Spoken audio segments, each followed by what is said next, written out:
Hello friend. I want to tell you about the Subaru Forester car.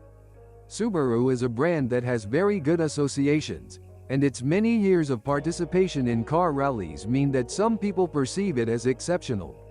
Reliability rankings highly value the Forester model. But what is it like in reality? What's broken? The Subaru Forester is a very durable car that is resistant to the hardships of use that it often has to face. Forester users can be divided into two clear groups: enthusiasts and ignoramuses. The latter term may be considered offensive, but I will explain what I mean. Enthusiasts are people who know their little beast. This is how they affectionately call their Forester, inside out. They spend long hours on discussion forums. They can change spark plugs without removing the engine, and they know the spare parts market very well. They know which gas installations are the best and which engines have harder valve seats.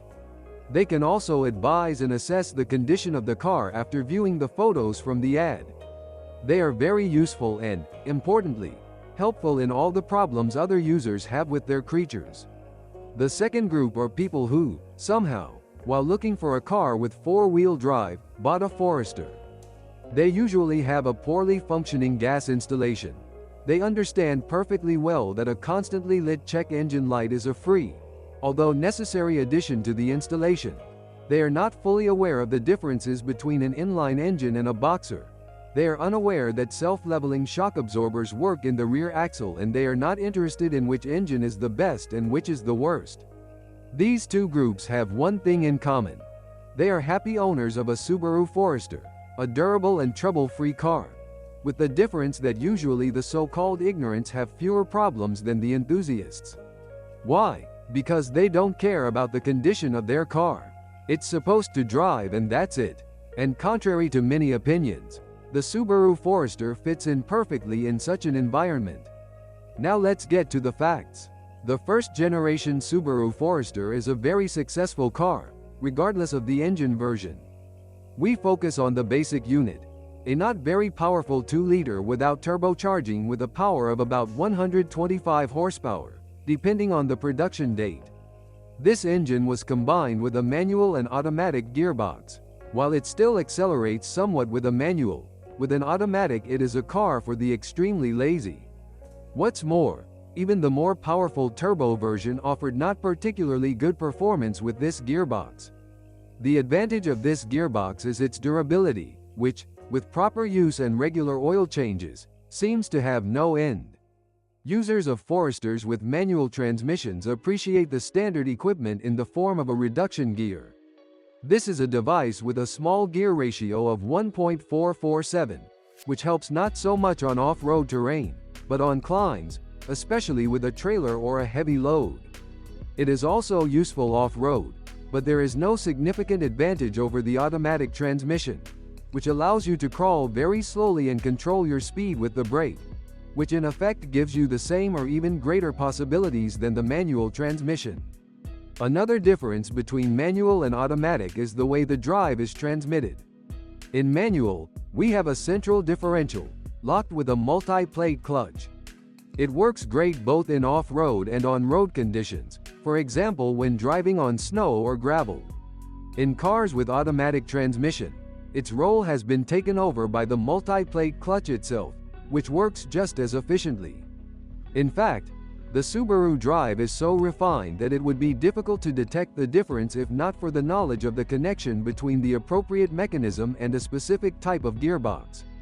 Both mechanisms are completely maintenance-free and basically failure-free, but people who buy a car mainly for off-road driving are advised to buy a Forester with a manual. The multi-plate clutch in the automatic may overheat and fail over time, although these are sporadic cases. The only way to destroy a multi-plate clutch faster is to run tires of different diameters for each axle, different manufacturer or pressure, but that takes longer. The aforementioned ignoramuses don't bother with this at all. Owners of cars with a reduction gear must also reckon with rare but still occurring problems with its operation.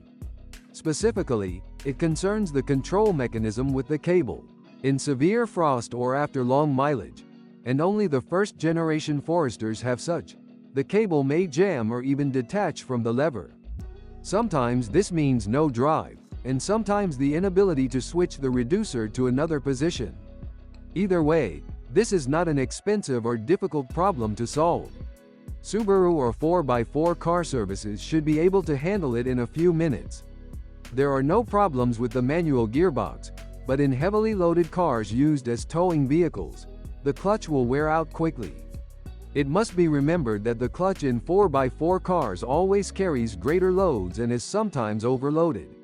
When it comes to load, however, Subaru Foresters have a different problem, and that's the self-leveling rear suspension, SLS. There are a few myths about them that regularly circulate on the internet and in the automotive press. So let's try to establish the facts. Firstly, not all Foresters with a 2-liter naturally aspirated engine have such suspension, while the other engine versions are equipped with it as standard. Such suspension has certainly appeared in Foresters since 2000, also naturally aspirated, i.e. since the subtle facelift. Secondly, it is not true that users are doomed only and exclusively to factory elements, which are terribly expensive. Such shock absorbers can be regenerated, or replaced with substitutes without a self-leveling system. You just need to choose the right set and buy other springs. The whole thing is cheaper than the factory solution, and according to many opinions it improves the car's handling, because well-selected rear axle springs are harder. Thirdly, it is not true that SLS shock absorbers have the same durability as any other. As a rule, they carry greater loads, because they partially act as springs, and in practice they are less durable in cars that are loaded more. So if you buy a Forester to fill its relatively small trunk to the roof, carry a full complement of passengers, and in addition plan to install an LPG system, the shock absorbers will definitely not last very long. Usually, with normal, light use, they barely last 120 to 150,000 kilometers.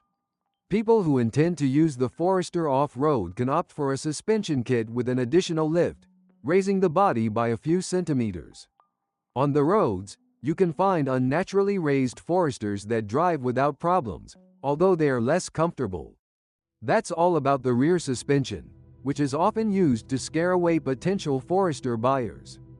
The running gear also has a problem with the numerous and rather fragile rubber elements and the suspension geometry. If both are in poor condition, forget about the legendary driving characteristics of the Subaru. The bearings in the rear wheels also wear out quite quickly.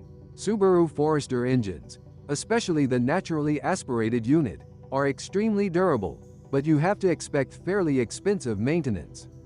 And here again, there are a few myths about Subaru. It concerns work on the timing and cylinder head drive, and specifically valve adjustment.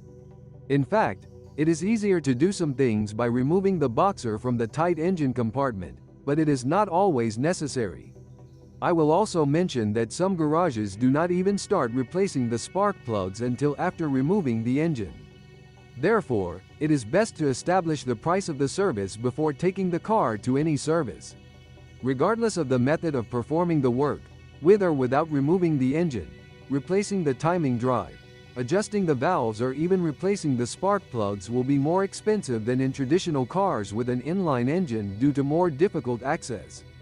Fortunately, the naturally aspirated 2.0L unit has practically no faults and, when serviced regularly, does not cause any problems.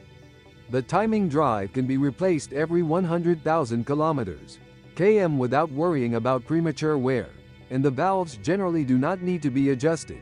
It is worth doing both of these activities together, if the Forester runs only on petrol. Operating on gas requires checking the valves a bit more often, max every 30,000 kilometers. But apparently the use of a seat lubrication system solves this problem. It is also worth adding that boxer engines do not like to be used with a low level of engine oil, so it should be checked regularly and quite often. With a faulty cooling system, it is also easy for the Subaru engine to overheat, which usually ends in damage to the head gasket. And due to the fact that there are two in Subaru and here it will be necessary to remove the engine, replacing the gasket or gaskets can be very expensive. Any engine vibrations are always caused by some kind of failure, and usually damage to the cushion under the drive unit. I will add at the end that the Subaru Forester, contrary to various opinions, is not a car that corrodes quickly. This usually applies to models after a collision or accident, or brutally treated in difficult conditions. Electronics and electrics are also a strong point of Subaru. The Subaru Forester is an expensive car to run compared to its competitors, such as traditional station wagons or even classic SUVs of similar size. This is primarily due to its boxer engine, which is more difficult for mechanics to work with. In addition, even the weakest drive unit needs a lot of fuel, because going below 10L, 100 kilometers is out of the question, and when operating on LPG, you have to count on consumption of about 12 to 14L, 100 km. The LPG installation really improves the operating costs related to fuel, but you have to think carefully about the installation, due to the need for more frequent valve adjustments. Thanks for listening to me. Don't forget to subscribe to the channel and rate my video. If you know of any problems with this car that I haven't mentioned, be sure to write about them in the comments. I have good news for you. Now, if you are planning to buy a used car, or learn more about your car, you no longer need to search for the information you need on the internet. We have collected everything in one place for you, on the website carme.pro. Here you can find out everything about the car, what breaks and at what mileage, any problems with engines, chassis or gearboxes, which trim levels are better not to mess with, and how not to lose money buying a used car. You will learn all this on carme.pro.